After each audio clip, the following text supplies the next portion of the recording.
Hello बच्चों, let's understand question firstly.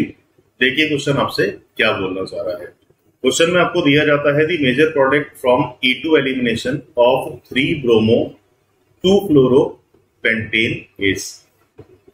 अब देखिए कि रिएक्शन में जो रिएक्टिंग मॉलिक्यूल है पेंटेन, दैट मीन्स 5 कार्बन, और थर्ड पोजीशन पे आपके पास एग्जिस्ट कर रहा है ब्रोमो, और सेकंड कार्बन पे एग्जिस्ट कर रहा है फ्लोरो। अब यहाँ पे डायरेक्टली बोला जा रहा है कि हमें किस एलिमिनेशन का प्रोडक्ट डिफाइन करना है, E2 एलिमिनेशन। और साथ में हम ये कह सकते हैं कि अगर आप एलिमिनेशन करोगे तो एक स्ट्रॉन्गर बेस आपको लेना पड़ेगा, एल्कोहलिक बेस। एल्कोहलिक बेस का फंक्शन होता है removal of HH, dehydro halogenation.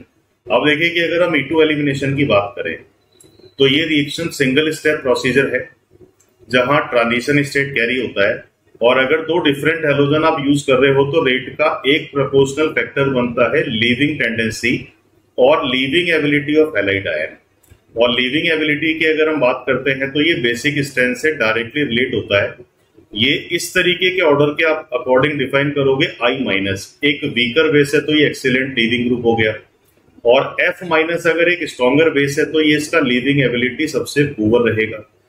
तो यहाँ पे दो हैलोजन में कंपैरिजन आप कर रहे हो, एक फ्लोरीन है और एक क्लोरीन है।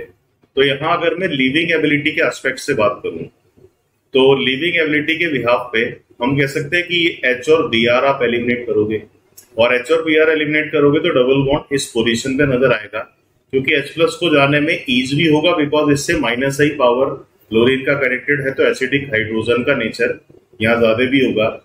तो HBr को अगर हम एलिमिनेट करा रहे हैं तो इस तरह के एक प्रोडक्ट फॉर्मेशन की बात किया जा सकता है।